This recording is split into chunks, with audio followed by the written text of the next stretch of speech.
What's up, my favorite humans? Welcome back to Unfiltered AF. That's unfiltered as fuck. And if you're new here, so stoked to have ya. I'm Amber for Nicola, also AF. Your emotionally unhinged, growth obsessed friend who overshares so you don't have to. This podcast is for the ones who are chasing more, questioning everything, and trying to get better without pretending that they've got it all figured out. So, if that sounds like you, you're in the right place. We talk fitness, we talk dating, we talk travel, ambition, chaos, discipline, and the very real tension between wanting a big life and learning how to actually both get and maintain it. There's no sugarcoating here. There's no fake healing talk. It's just real life and real accountability. Loud, messy, raw, and unfiltered. So now that you guys know I'm an absolute nutbag, if you listen to episode 2, let's dive in. Episode 2 was my wildest trip story. You got all the stories, the chaos, the how did I even end up here moments, which is a version of me that's very much real, and the version of me that I'm trying to figure out how to embrace without sabotaging.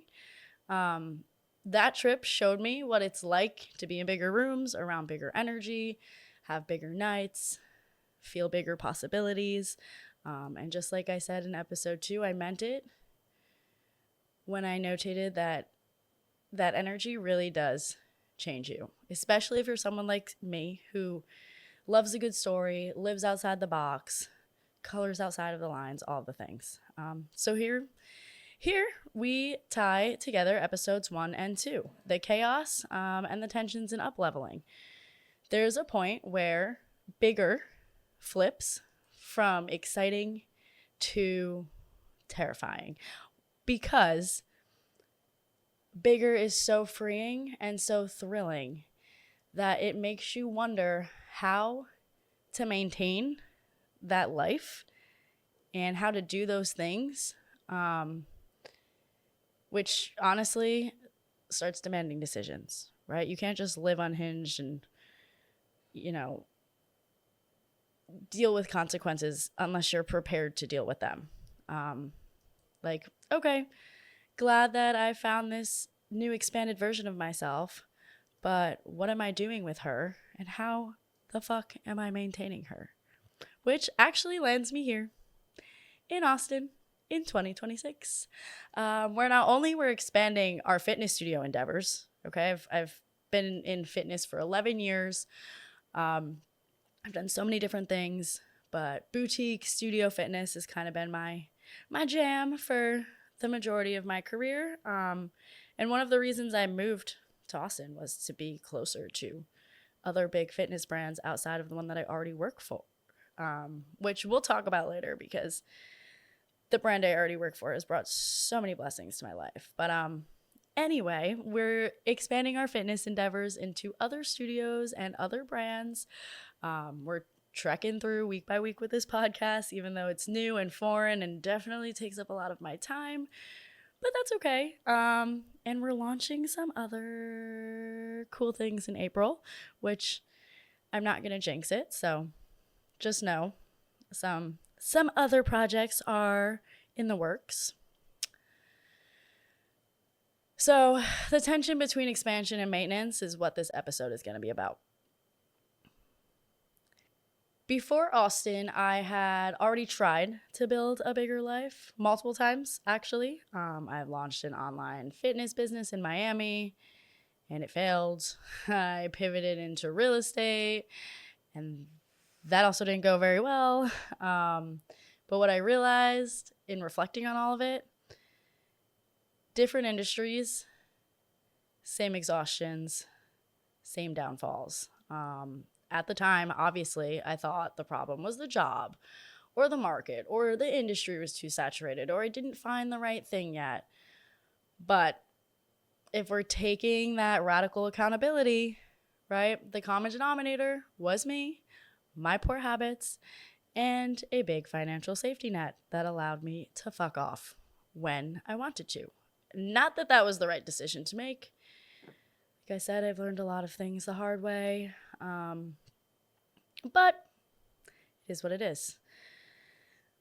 There's a lot of stories within this, but we're going to fast track, right?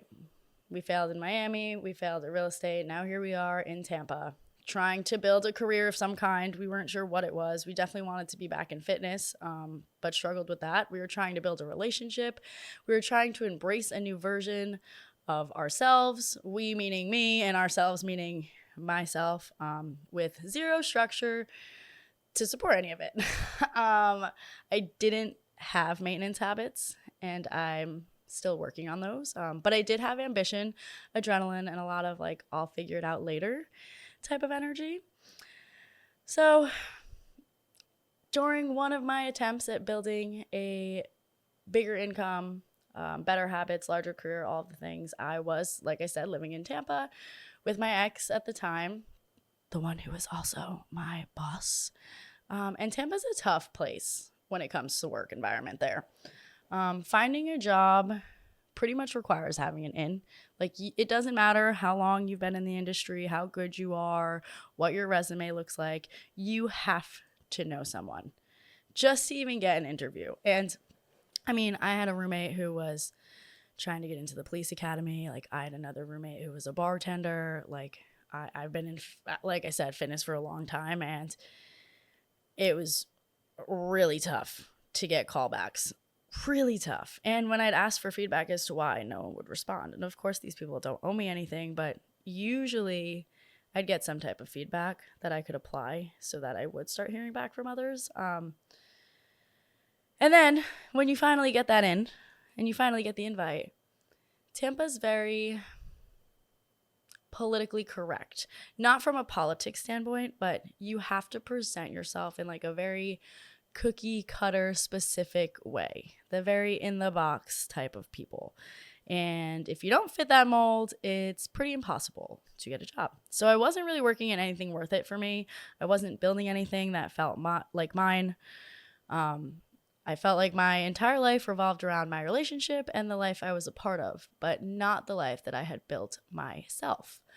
For me, that was not very grounding. It was actually very disorienting and very anxiety-ridden. The trauma that I have with abandonment probably played a role in this as well. But hey, growing and healing and trauma is messy and chaotic. So one thing at a time here. We'll work on abandonment issues later, and dive into that later. But that's where a really deep depression started to set in at this point. And my reaction to this depression was dramatic. It was explosive. And it came with like a heartbreaking realization that I couldn't or didn't recognize myself anymore. Now, what the heck does this have to do with Austin, right? That's the backstory. During that time in Tampa, when I was struggling to find a job, I already knew I wanted to go back into full-time fitness, right? So Super Spark Notes version, I was full-time fitness in Miami, worked for a beer company on their marketing team. Then I moved to Tampa and I went part-time fitness, full-time real estate, but part-time fitness was like not with any companies that I really cared about at the capacity that I wanted to be at. So now here I am, like, okay, I really want to get back into fitness. It's not working for me in Tampa or St. Pete, right? It's like the same, similar, like, situation with the both. I wanted to start a podcast, right? That could have been done in Tampa. Like, that doesn't really matter where you are. But at the time that I'm like figuring out what's next for me outside of my relationship, and our life together, I kept landing on fitness, podcasting, and I just kept coming to Austin, basically. When it came to where do I need to go to excel at this? I guess Austin is a hot spot, and historically I seem to move to the hot spots. I don't think it's intentional. And I guess I've never felt established enough anywhere to stay. Except in Jersey, I did feel really established there, but unfortunately, I just can't. It's 9 degrees in New Jersey today. No fucking thank you. And the sun goes down at 4 p.m. No fucking thank you. So anyway, Austin was like on my radar, and I think like I saw someone I knew from high school had moved here, and then a podcaster that I listened to pretty frequently like mentioned that she was traveling all over the country with her man trying to figure out where they wanted to live because she was from New York, which obviously I resonate with. Not that I'm from New York, but whatever. I spent a lot of freaking time in Manhattan and lived close enough. So between just like listening to how many podcasters were here, like a kid I knew from high school was here, someone from my church, they were talking about how their son had moved here. There was just some kind of intuition that it within me that was like Austin. So I had mentioned moving here to my ex with him at the time, but wasn't an option for the both of us because he has his own thing in Tampa, and that's it. So I kind of let it go, and kind of just started brainstorming like, okay, what else could I do like while I'm here? But like I said, the thought of Austin stayed with me. It just stayed in the back of my mind. And then of course we broke up, and after the breakup I went to New Jersey to visit my dad. Talk about anticipating the quotes if you're watching the video. I went to visit my dad, quote unquote, for a month. After a month, I was not ready to go back to Florida yet, so I went to Costa Rica for 2.5 weeks.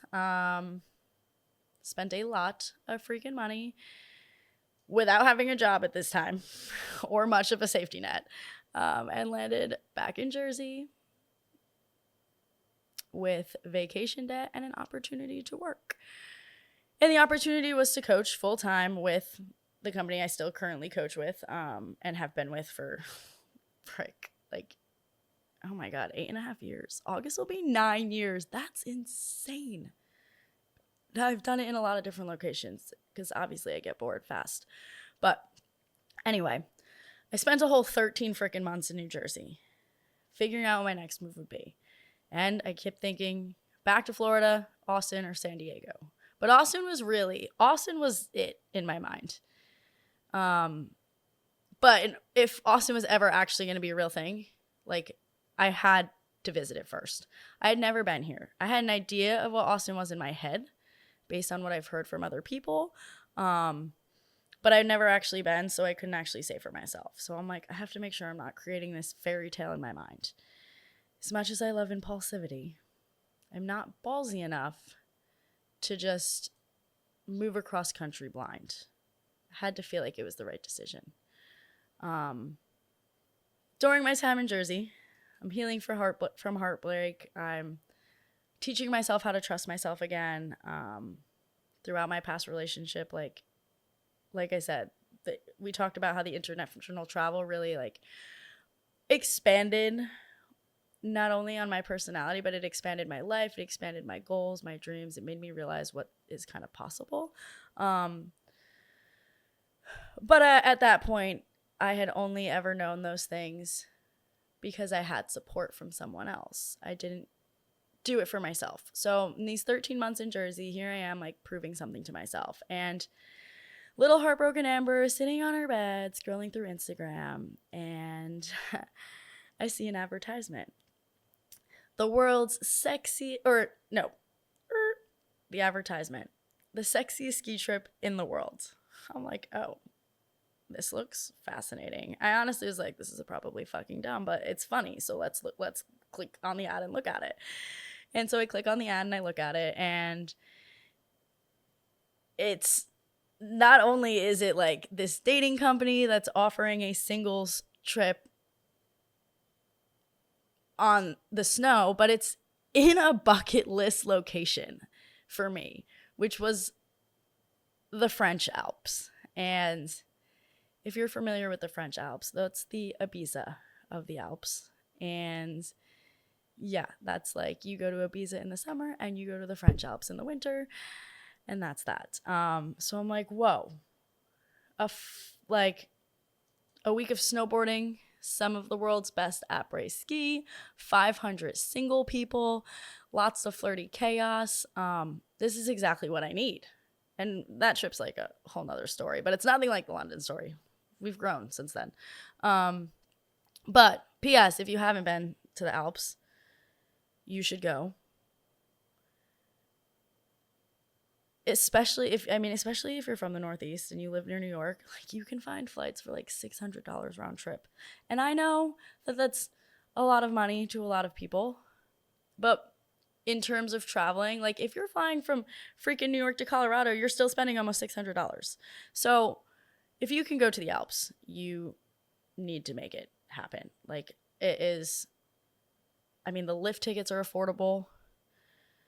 The snow is pristine. The mountains are fucking breathtaking. Like it's an experience like no other. And like as a snowboarder from the States, at least, like I've never seen a combination of social, nature, powder, all of it in one place. And like when I say social, I mean great parties. So anyway, I'm on this singles trip, and lo and behold, I meet a bunch of people from New York, which at the time, like that was my crew because I was living in New Jersey, but hashtag I'm from New York, but really New Jersey.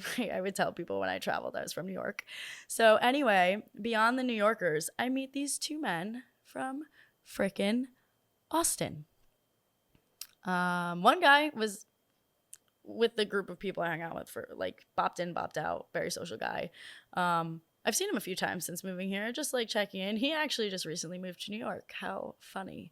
And then there was the second guy who I probably spoke to this guy for a total of 2 minutes on this trip. Only because our first encounter was on the dance floor at Après, and it was the first day, and it was great music, and I love to dance, and I don't really like to drink and snowboard, so there wasn't a lot. There was maybe a glass of wine in this, but I'm dancing, and he's talking to me, and I'm just like, now is not the time to be talking to me. So anyway,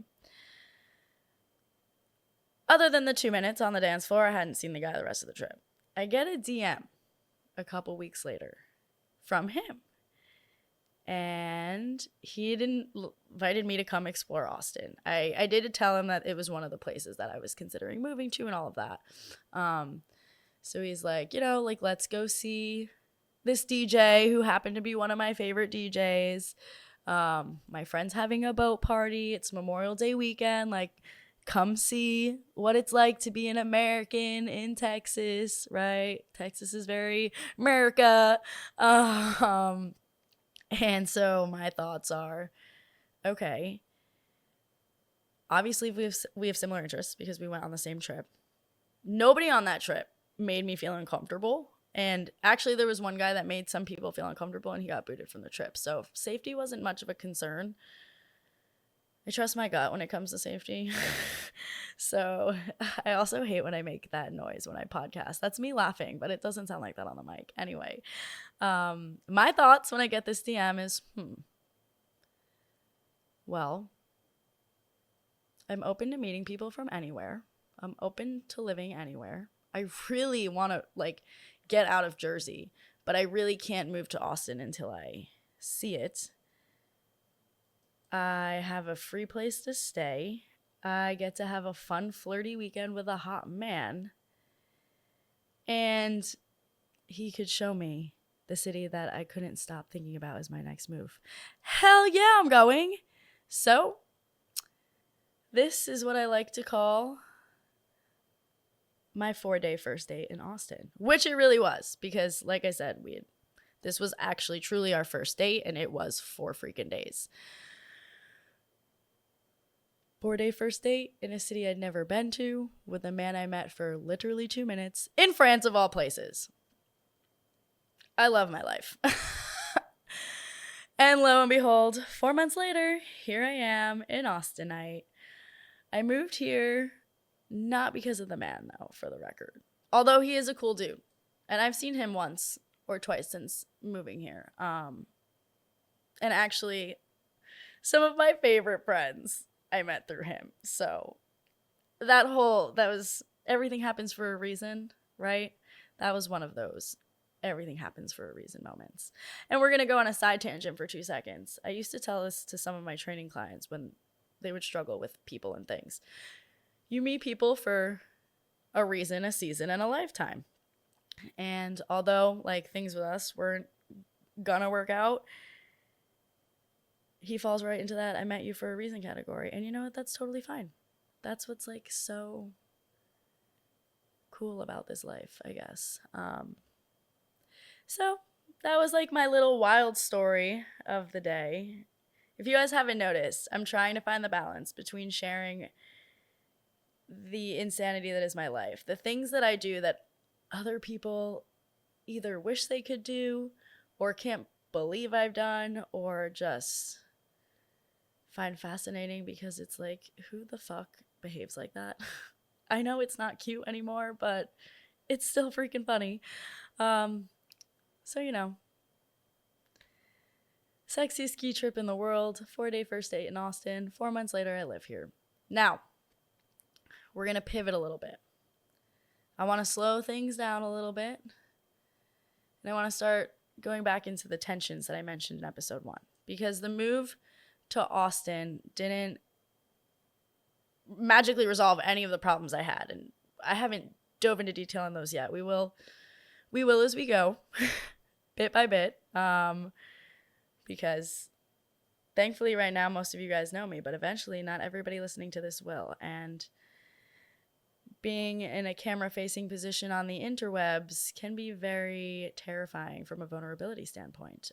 And also people are very judgmental. But I'm here, like I said, to just be honest and raw and real, and I'm not going to sugarcoat shit. So regardless of what I was dealing with, I'm like, oh, moving to Austin. Moving to Austin didn't just resolve my problems, okay? I'm still expanding within myself, within my career, within like my relationships, all of it.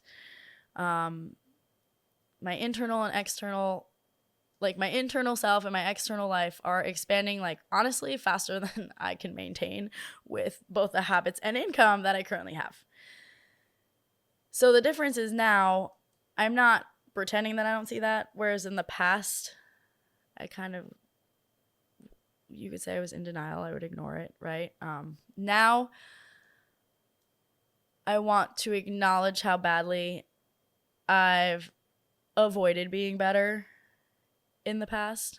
So 2 tensions that I honestly struggle with almost daily is the tension of discipline and desire, right? And avoidance and accountability. Stuck in the messy middle between doing what feels good in the moment and doing what actually supports the life I say I want to live. In the past, and even sometimes recently, when things get uncomfortable, I avoid, I distract, I numb. Like I said, sometimes I still do that. But I guess we're still shedding the year of the snake so we can embrace the year of the horse. For my astrology lovers. I feel all the same urges I've felt throughout all of my 20s. But I don't necessarily disappear and run away from them like I used to. I seek constant forms of accountability. I reach out to friends when I feel like I'm struggling to keep promises I made to myself, like friends that I can trust and friends that really care for me. And it's funny, they show up and they snap me back into it in like ways I don't expect. Like I texted a friend saying I was struggling with X, Y, and Z, and I'm like, I'm going to go to the gym and snap out of it. And she texted me a few hours later. She's like, hey, how's the gym? I did not go to the freaking gym. But I'm like, thank you, my lady. I freaking ate a snack, and I freaking went to the gym, and I sent her a picture and was like, I did not go this morning like I said I would, but I'm here now. So reaching out to friends for accountability has helped, telling them when I'm struggling and admitting to when I slip up. Again, it has to be people that like you really trust, that want the best for you. So like this is my really, really close friends. I also journal my wants and my whys. And every morning when I journal the next day, I reread the previous day's entry to remind myself of what it is I want, what it is I'm working toward, why I'm working toward it, why it's important. Just to like reiterate the belief within myself. I also have, I want to get a big like whiteboard style calendar and hang it on my wall. Right now, Shamefully, I use ChatGPT sometimes. And I also have like a notebook where I'll mark down the date and how do I word this? I do have notes, obviously. Like, you guys know that. Well, if you watch the video, if you don't, whatever. Like, I'm a wall weasel and I go on tangents, so I need notes. But even like looking at these notes, I don't know the best way to word this. So I'll like, for example, dry January. That wasn't so dry. Anytime I drink, I marked it in my notebook with the date. And then I was able to go back at the end of January and reflect on how many times I'd broken that promise to myself. Okay, so basically, like, I'll take notes in my phone or whatever every time I break a promise to myself, and it gives me a visual representation of where I'm doing well and where I'm not. I also track the good habits, like, okay, what days did I work out? What was the workout? I don't go into depth. I don't give a fuck. Eventually, I'll go into the movements and the weights and all that when we get into a progressive overload programming again.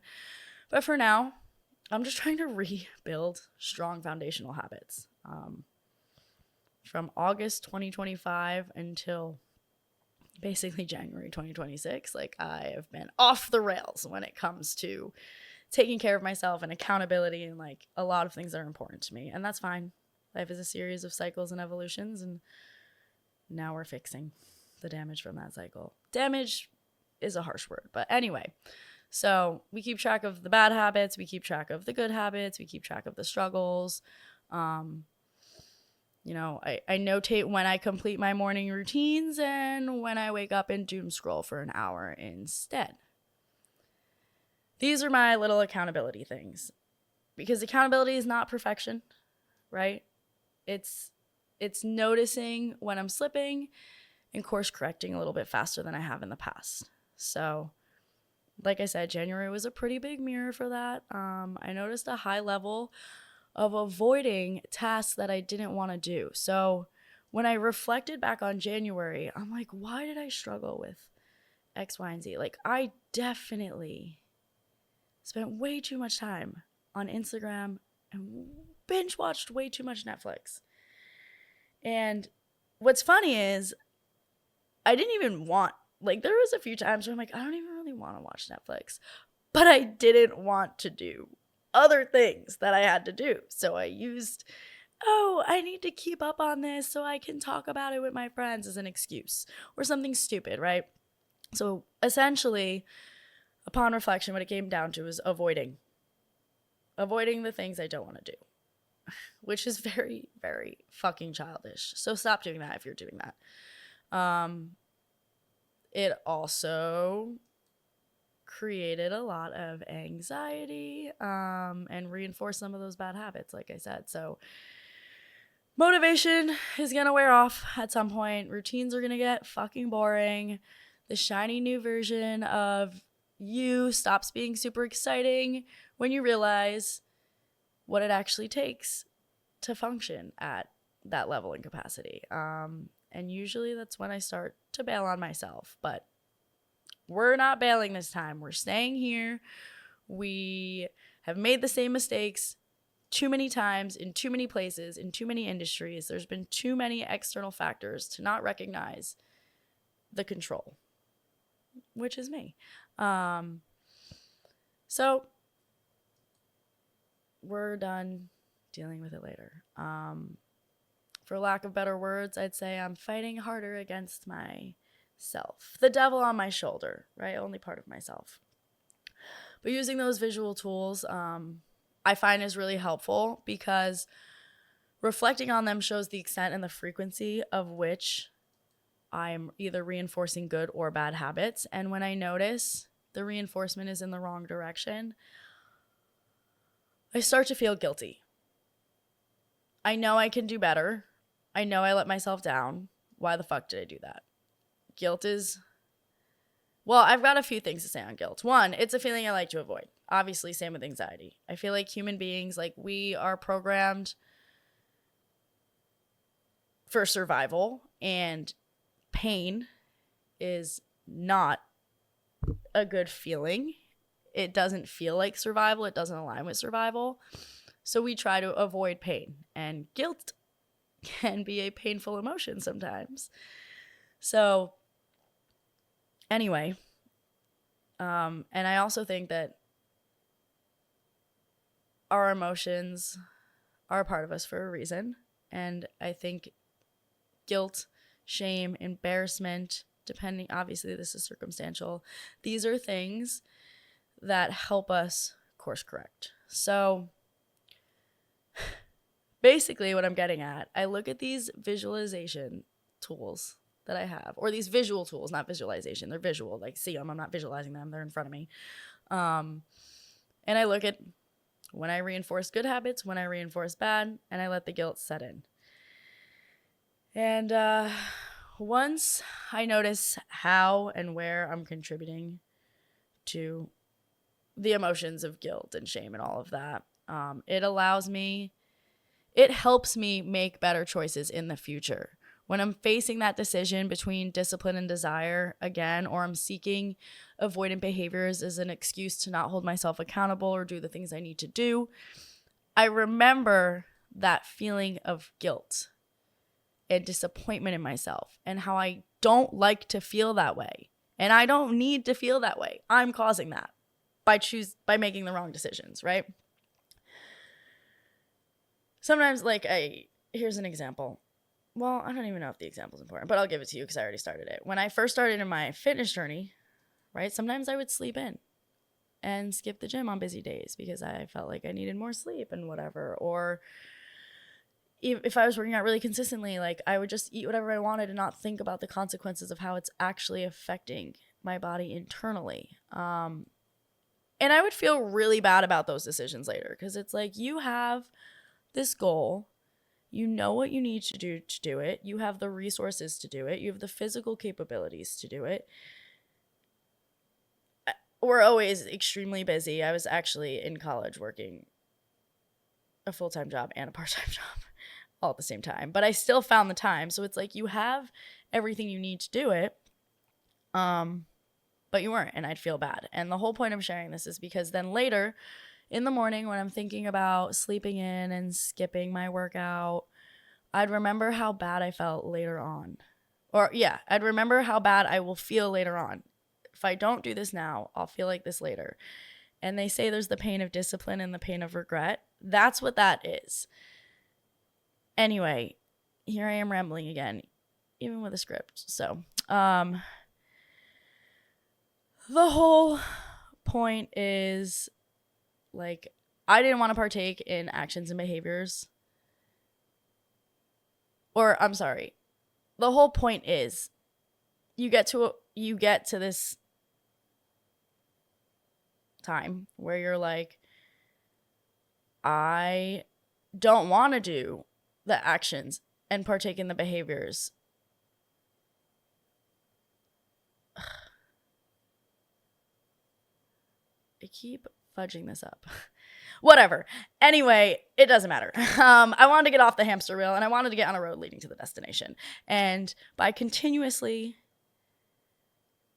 partaking in things that I felt bad about later was just something where you remember the pain of discipline versus pain of regret, whatever. I lost track of where I was going with this. I don't really care. Anyway, so we're applying those measures to life now, but in areas that aren't just physical. Right now, like I said, we're focusing on reinforcing habits and breaking down bad habits and finance and all of that. So when I zoom out on the big picture, obviously our life is like a massive novel with a lot of chapters. I'm gonna focus on just the most recent 3. 2024 into early 2025 was identity crisis, work-life disaster, got lost in a relationship. I wasn't working with anything that I wanted to do. I felt disconnected from people in life. My world it felt like it had gotten really small, even though I was always doing a lot of really big things, right? My life depended on a man. It didn't depend on myself. I honestly lost a lot of faith and trust in myself. So that was 2024 into 2025. I'd honestly say probably mid 2023 to about 2025. Then the year of 2025 was the year of New Jersey. And like I mentioned previously, this is where I picked myself back up. I remembered who I was. I spent 13 months living at my dang dad's after spending 8 years on my own. I was coaching 25 to 35 freaking classes a week. And I love to work and make money and be around people. It wasn't very glamorous, but it definitely was stabilizing. I also, during this time, I traveled, right? I went to 4 countries while back at dad's house, plus visited Austin for the first time, visited Austin for a second time, went to Florida. Like I was able to do the travel thing and prove to myself that I could do it on my own, right? I worked really hard with the help of some other people to fix my credit score, because financial literacy is not something my parents ever taught me. We know better now. But what was important to me was to maintain the credit score I built while working on breaking bad financial habits. So I was able to travel. I was able to maintain the credit that I worked so hard to rebuild, which I know sounds silly, but it was important. I also built a really strong community of friends, of Orange Theory members. I got to spend valuable time with my family. And contrary to popular belief, family is very important to me. There's just a lot of, we'll get into the fam bam at another time.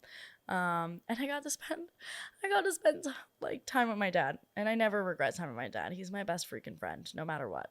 So it was 2025 was the year that reminded me I could take care of myself again on my own, without a relationship, without a safety net.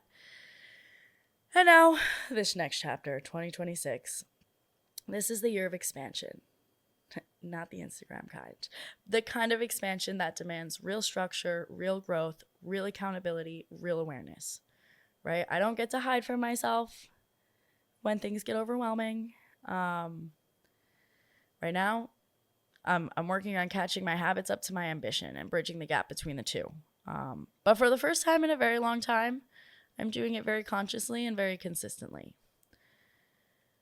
I'm trying to be really aware of when I'm running from the tension, and I'm trying to not do that. I'm learning how to live inside of that tension. So anyway, thanks for coming to episode 3.